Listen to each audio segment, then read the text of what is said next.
Everyone, this is KJ Vlogs, a Filipino reactor based here in Saudi Arabia, and welcome back to my channel. Agad-agad gawa natin ng reaction video ang BTS Online, My Love Will Make You Disappear by DJ with Kim Pao. So I won't take any longer. Actually, hindi ko pa ito napanood. Like, hinahanap ko talaga siya ng nakaraan pa, and ngayon ko lang siya nahanap. So without further ado, let's start this reaction video.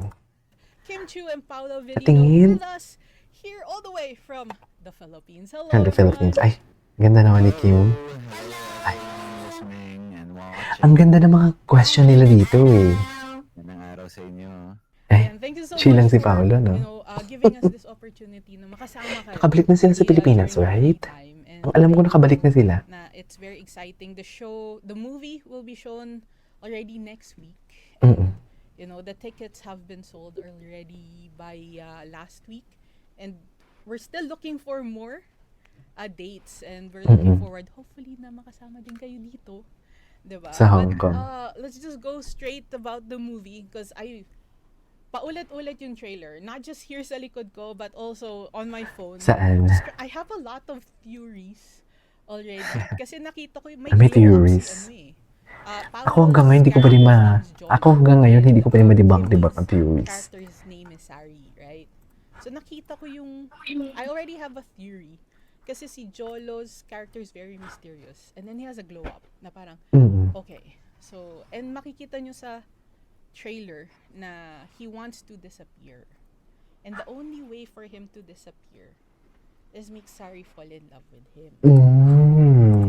So, ang first question ko dun, kasi yung kay Sari, she's cursed eh. Oo. Diba? Like, so, and I've seen Kimmy's previous movies. It's also it's quite superstitious.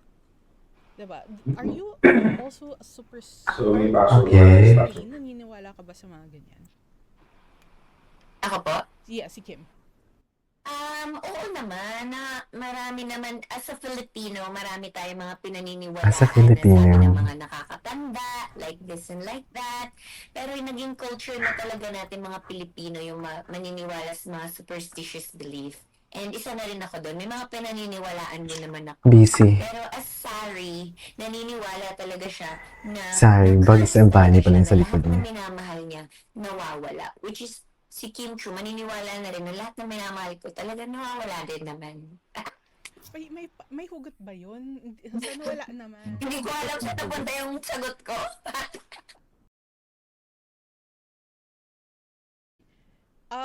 Like, based on the trailer, he believed, diba, dun sa curse na parang, gusto kong mawala, gusto kong mag-disappear. He believed. Fall in love with me.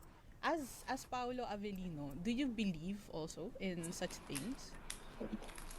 Sorry, what was that again? As Paolo, like, kasi diba yung character mo, Jolo believed na one way for him to disappear was to make Sari fall in love with Fall in him. love. Mm-mm.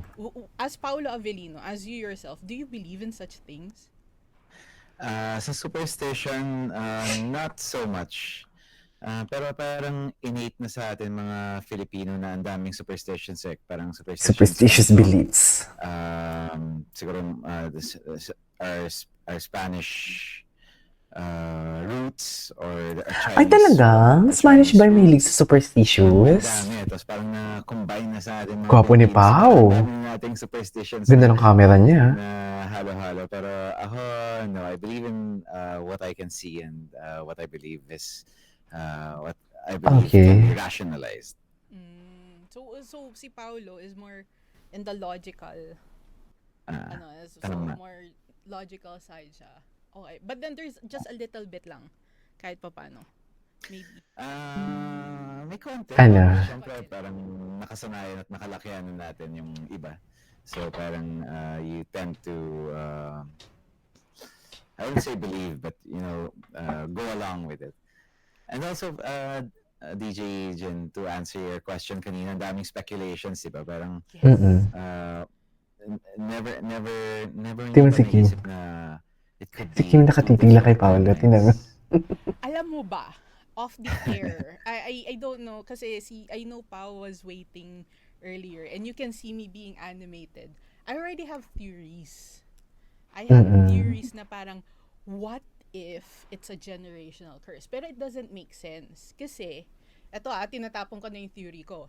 Kasi, if generational siya, Sari would not exist. Kasi, hindi ibig sabihin nag-disappear yung dad niya. Diba? So sabi ko, but what if it's a multiverse? Diba?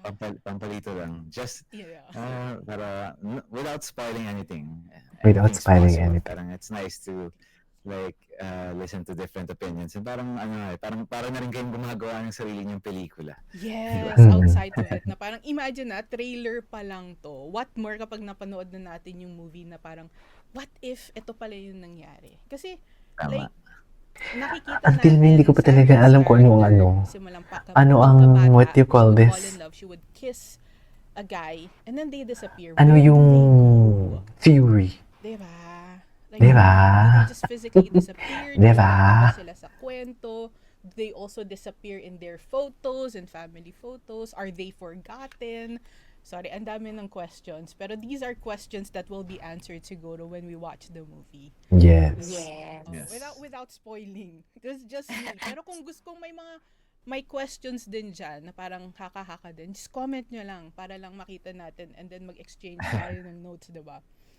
And Okay. also, I've seen videos, diba? Mm. And sabi nga ni Paolo in one of Kim's vlogs, Ayan. it was the second time. Ang sabi niya, third time's a charm. Kasi you had 2 different projects previously. And then this is your third project together. How is this movie, or project rather, different from the first 2? Paolo? Well,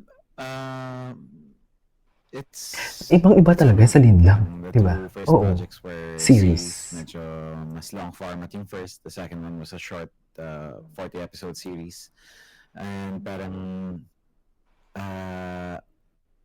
although you could consider the second one as rom-com, kumbaga rom-com rin in a way. Rom-com din yung second This one's one. totally different because this one's very Filipino. Parang lahat ng mga yung kultura natin, maaamoy mo, makikita mo dito sa pelikula. And siguro, yun nga, parang it also tackles like issues people are going through now. Ayan. Siguro yun yung main difference that I could see. Ayan. And like you mentioned nga, like you had the last one, which was the What's Wrong with series, Secretary Kim? Mm-mm. that was kind of rom-com-ish. And if I'm not mistaken, si Kim naman, her last rom-com was 10 years ago. Was it easy for you to just jump into like a rom-com character after 10 years? May ads pa talaga. Dali. Ah, Parang si lagi Kim na. sinasabi, ano mo na to, field mo na to, Kim, ano mo to, balwarte mo to, kasi rom-com. Pero parang, every time na gumagawa ako ng project, parang hindi naman siya ganun talaga kadali. Tapos, Kasi pagod eh. Pagod shooting. My God, hindi talaga siya madali. tapos parang, etong klaseng rom-com na to, this is an adult rom-com. Adult rom-com. Hindi siya teeny rom-com. Medyo may pagka-adult yung atake niya. So, Ay, so maraming maraming brongkongan. Ganun ba yun? May community, Charles! may sense of family, may sense of So maraming brongkongan pala dito. laban na, pero susundot ka ng May brongkongan ba? Ganun pa rin. Pero, Lalo na yung friend ko yan si Brian, yung nagsasabing brongkong. yung atake ng pagkaka-rom-com. Yes. I mean, kita din sa trailer. Sakto when we came in kanina, it was that exact scene where, medyo adult, kasama si Cookie. Yeah. Ganyan. So we're Yes. like, oh, this is definitely also different for me na parang, there's something more mature about it now, like you said. And it's felt dito pa lang sa trailer pa lang. And it's something that we look forward to. And speaking of looking forward, this is for the both of you. What's something na you think the audience should be looking forward to dito sa movie na to? Siguro for me, sa character ni Sari, Hmm. ano siya, relatable siya. Parang, parang sa lahat ng mga babae, lagi itong pinagdadaanan. And then lagi siyang tinatanong, bakit ganito? Bakit ganyan? So parang siguro yung mga manonood sasabihin nila, ay hindi pala kaming nag-iisa. Kasama pala Mm-mm. namin si Sari. Si So isa din Sari. pa kaya nagustuhan ko rin yung movie na to is ako yung magiging voice ng mga babae nasa 30s. Ito yung mga tanong talaga namin. Kasi usually mga babae nasa 30s, masyado silang work-driven. Nakakalimutan na nila yung self nila. Totots. Yan, bestie. Oh my gosh. Diba, bestie? Sinasabi ko talaga Bestie. sa'yo. Totoo. Tinamaan ako doon. I'm like, oh, career first. Ay. Career first. True. Paolo. Well, first of all, disagree ako sa 30s na sinabi ni Kim kasi kumbaga Ay, disagree. parang anyone who's experienced Disagree. Ayaw niya, oh. Aba, si Paolo yung bumuboses. Aba? Single.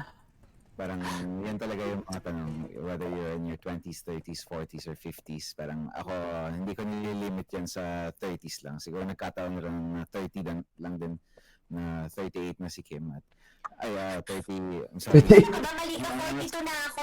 Ano na mas age mo? 45. Bumuboses si Paolo.